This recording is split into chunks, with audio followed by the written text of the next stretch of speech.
Starting back with this Focus ST, got a battery drawer. I've just put the car to sleep. I've locked the car. I've got the door latch hooked over. Well,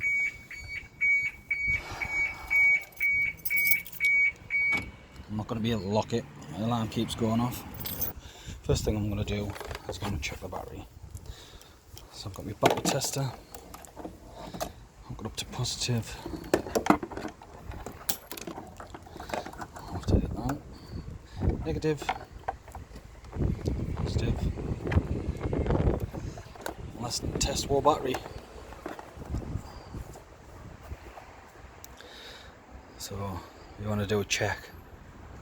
So enter in vehicle, battery test, check the surface charge, turn on lights, take out, it's supposed to be turn on headlights for about 10 seconds, turn off headlights. Okay, I'll do that now.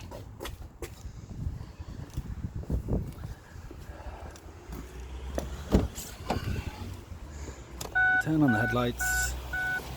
So that's 1, 2, 3, 4, 5, 6, 7, 8, 9, 10. Turn them off. And it's EN, isn't it? EN 800 720. So I want to go down.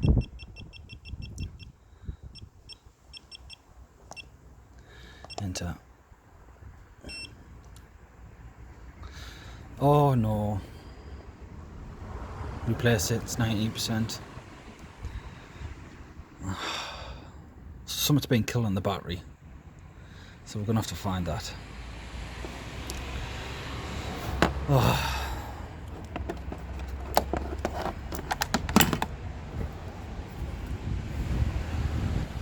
Right. I'm not happy about that. This battery's not even that old.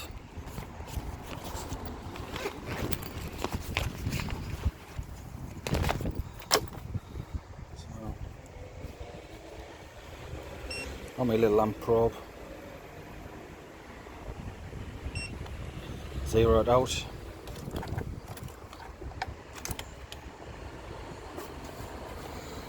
So what's that? 230 milliamps. The 230 milliamp draw, it's too much.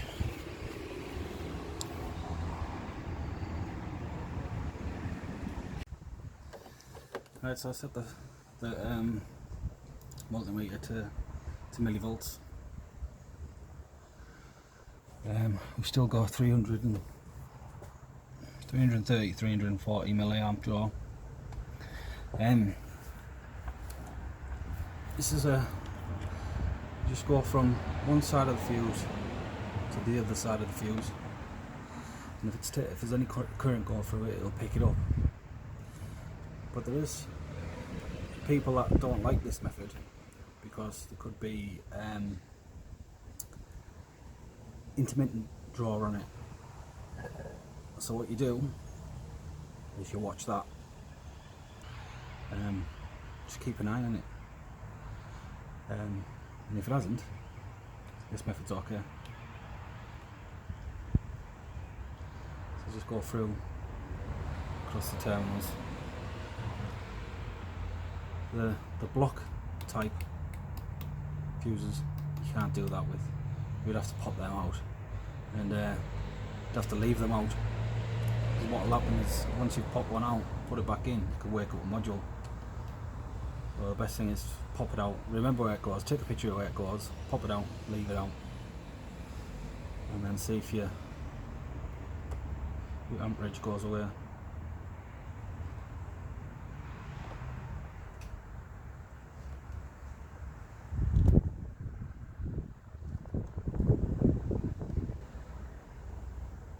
I got nothing on these fuses, guys. I'm not going to pop them out yet. Test the ones inside and we'll go from there. So it's gone up where the amperage draw's gone down, so something's gone to sleep. It's at 150. just keep an eye on that. If it jumps back up again, that says an intermittent fault. 150 is too high. I want to get round about 50 is the maximum. 30 is just right. It's like a 30 milliamp draw. So we'll do that now. Let's go inside. Inside the vehicle now. Let's start testing the fuses.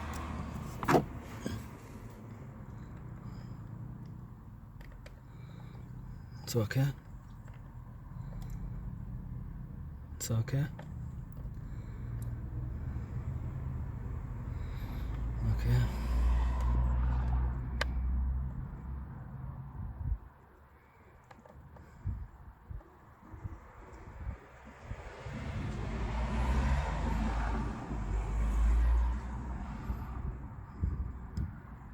There is something on that.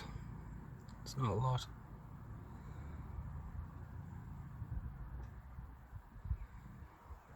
That's, what number is that?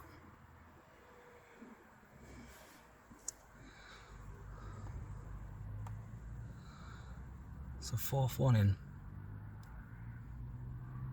4th one in, guys. It's a 10 amp. So we'll go to the next one. No, I can't.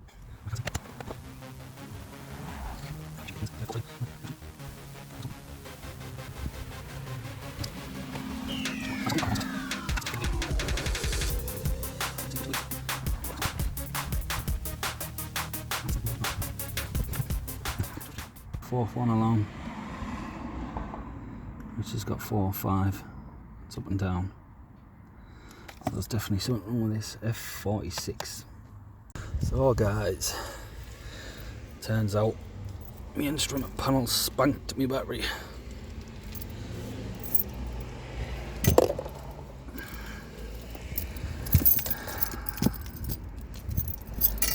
I'm not happy, like, not happy bunny at the minute.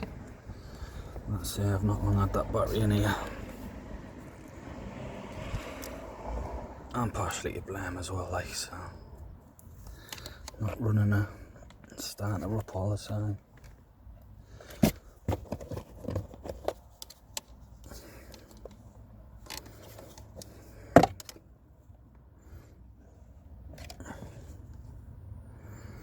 There we go.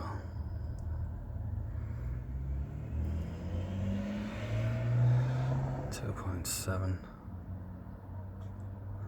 So yeah, clocks are alive. Let's wait for them to go to sleep and we'll check it again. So everything's gone to sleep and we've still got a 110 milliamp draw. Into the CAN lines through the OBD port. That's a good looking signal. Very good looking signal. So that's not getting pulled down or anything.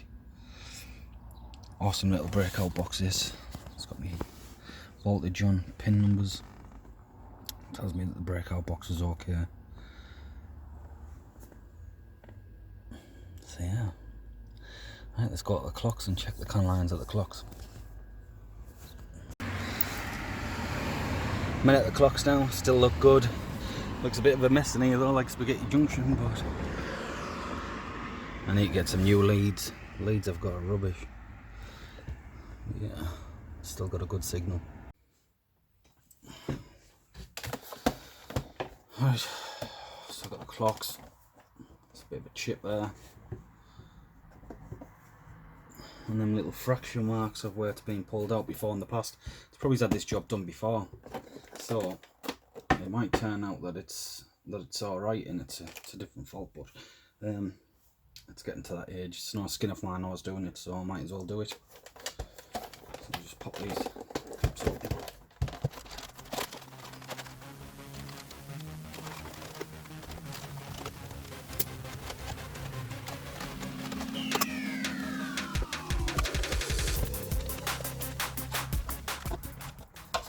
Let's see if I can get a new one of these. Right.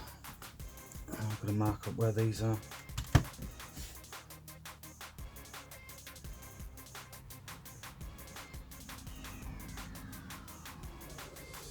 That's it.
Sure, glass is right.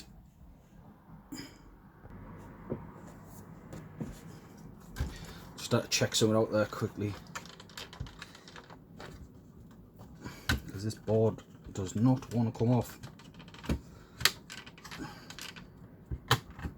It's coming now.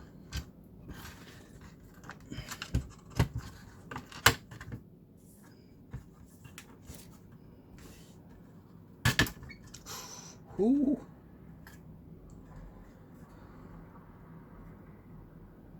Let's have a look at this.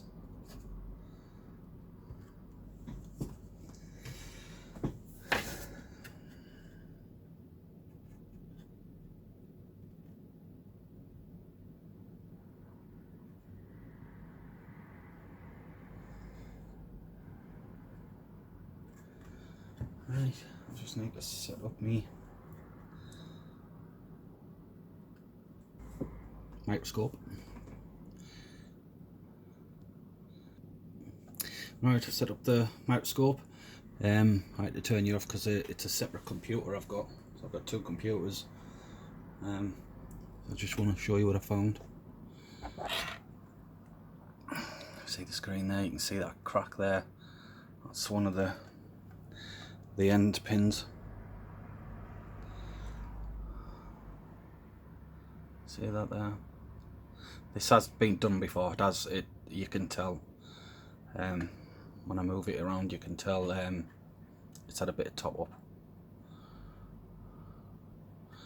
The camera's going to focus. There's another one starting to crack just round that edge. So apparently it's just age.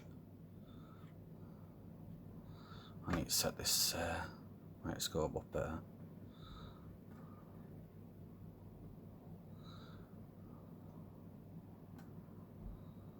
What's that there? Is that just a bit of rubbish?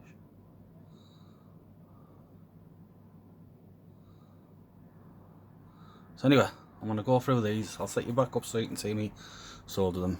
And yeah, I think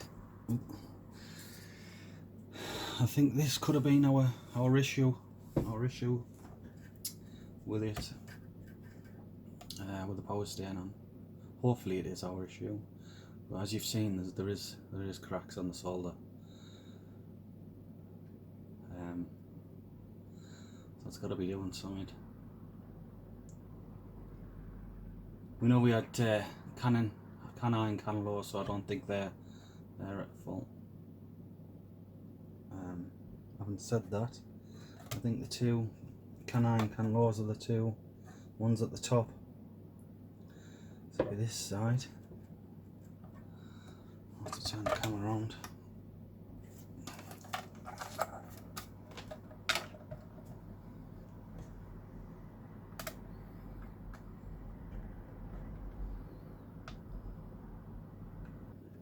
there's obvious signs of cracking.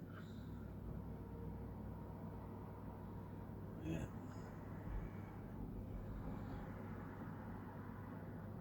Like there. There's another obvious one. See that one?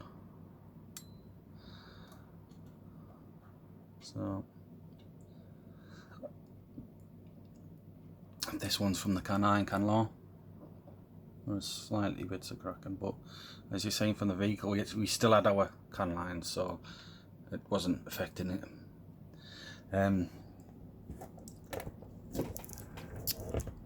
I've seen on other people's posts where they've been getting like engine malfunction, and a few other faults that comes up on the dash where people are having problems with this. In my vehicle, I've had this for about 2 years, on and off. It wouldn't react up every day, it was just every now and then. And I used to think it was an engine fault, so I'd scan the car and, you know, I never brought up anything. So it's like a intermittent fault that I've been having. So we'll get this fixed, we'll get it back in the car, and we'll see, obviously we'll see if it's still got a drain on it. So I'll bring you back when I start soldering it together.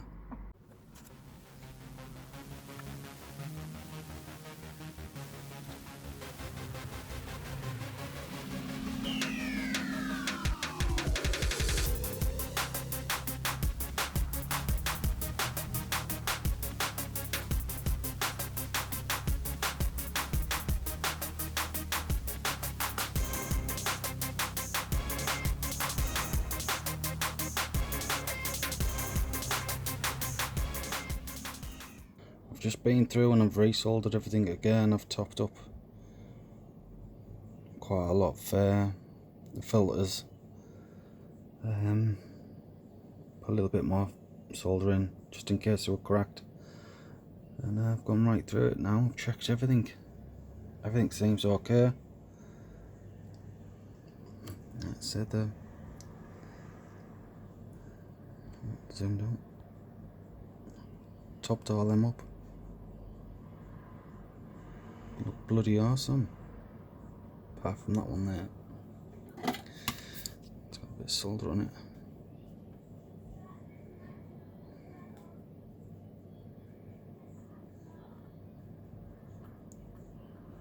Was that just I don't know. Yeah, they look pretty good.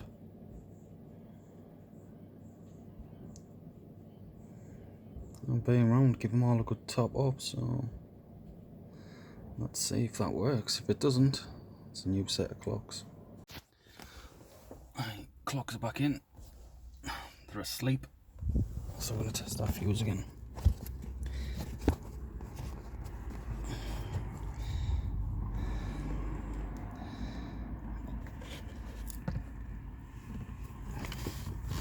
Fourth one along.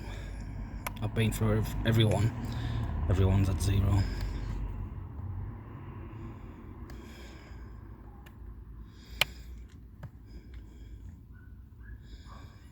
I think we will have a drawer in it anyway, because that's where the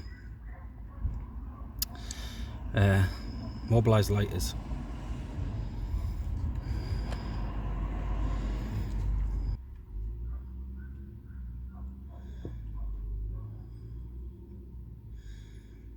Still jumping apart.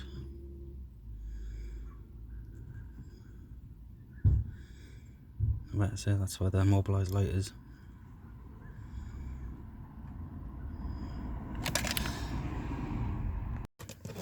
So we had 110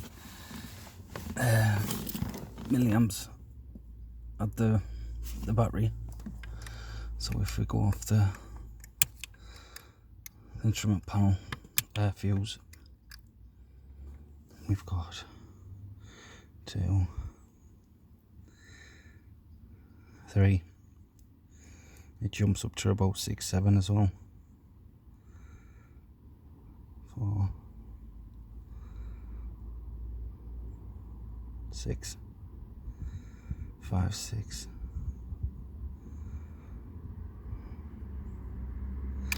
So if we get our scale up, won't knocking you over. So you can see that there. This is our chart.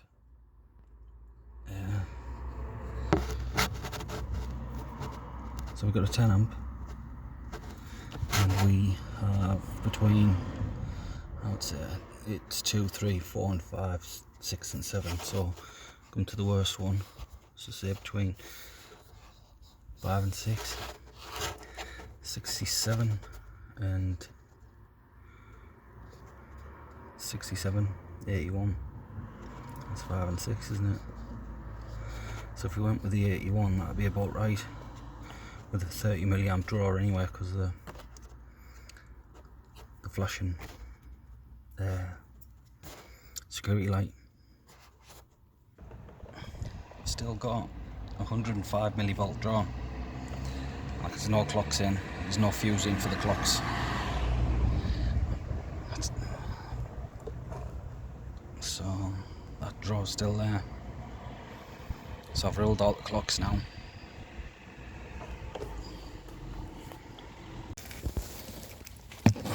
Right, so I found I only had a drawer on F46, which is the cluster. That's why I kept thinking, is it the cluster? Is it the cluster? Because that's the only drawer I had. Even in the bonnet, under the bonnet engine bay fuse box, there was no drawers at all. I took every fuse out. Still, the drawer was there. I took every fuse out of this, both relays, still had the drawer. So what I ended up doing next, unclip that, unclip this one. When I got to this one, the drawer went away, and I could just see green crusties. Right, that's the fuse box apart now. I just want to say this is not fuse box's first rodeo.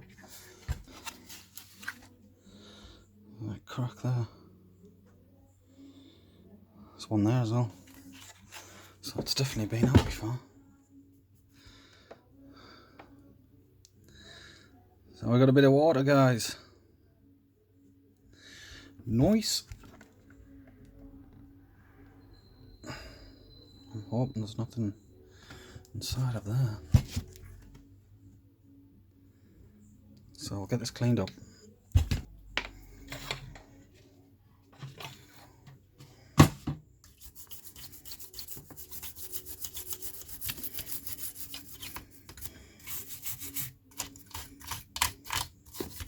Oops, sorry. Oh, I've got it all over there as well, though. It's in there. You see it? Oh, it's all in there.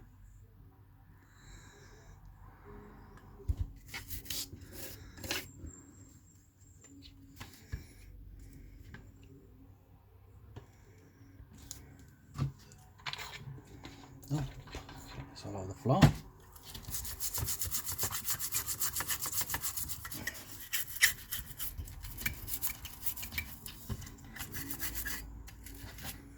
Oh, it's quite damaged, this actually.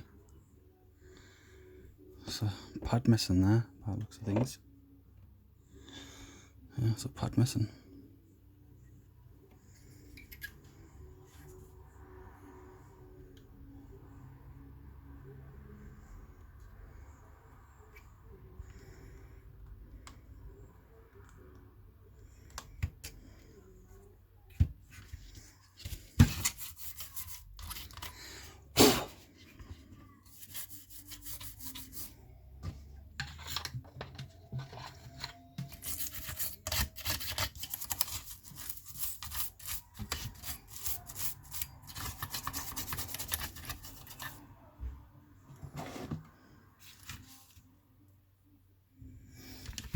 Small brush.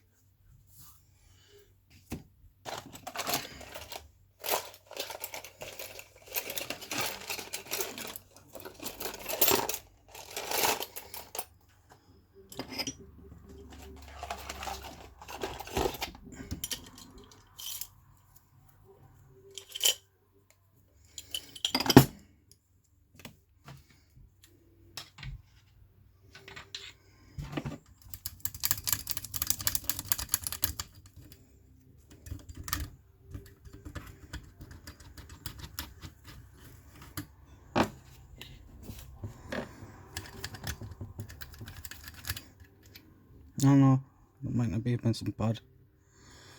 There's some over there like that as well.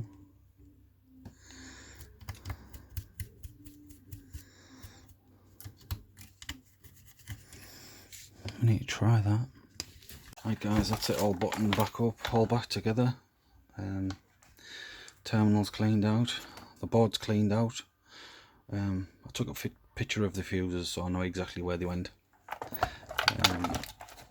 I troubleshot this car before quite a while ago and I found out that the interior lights had a draw from the boot, so that still needs fixing. That's why there's one missing there.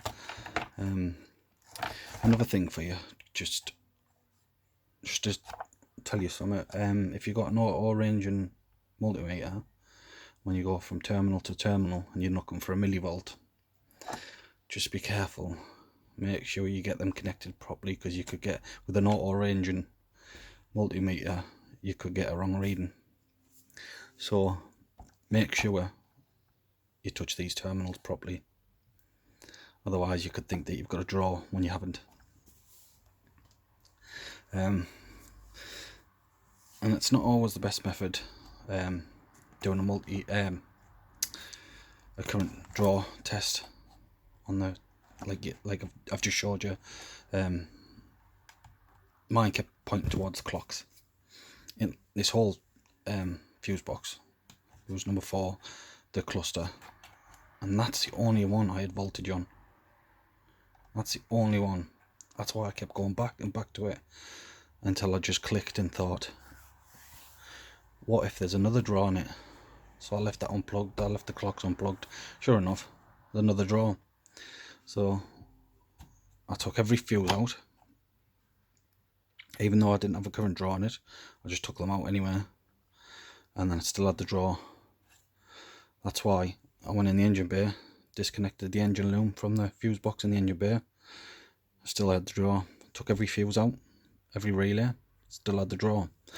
And then after that, when you've still got a draw, that's when I came in, took the plugs out, still got the draw, plug out, draw's gone.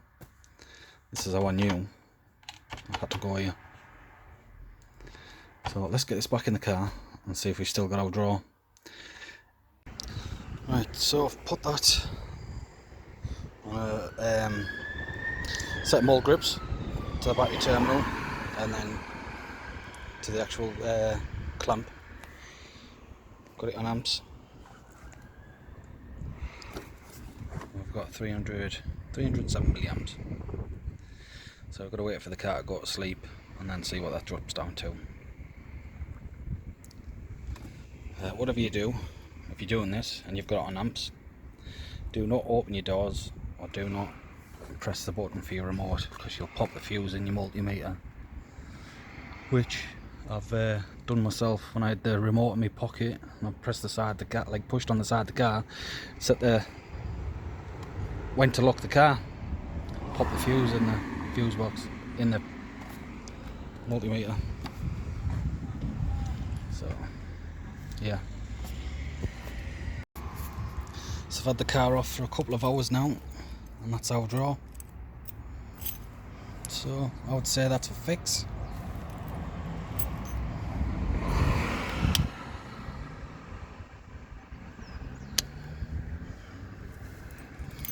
So that's that, up to 19, 15 milliamps, 20 milliamps. So that's it done. Awesome. Happy days. Cheers guys. Right, so I've got my battery off. I'm just going to on a low charge, 12 volts. So I'm just going to trickle charge it overnight now and see if it will bring it back to life. Fingers crossed, like, I can't see it, but you never know.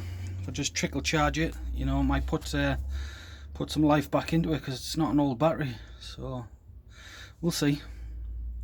Cheers guys.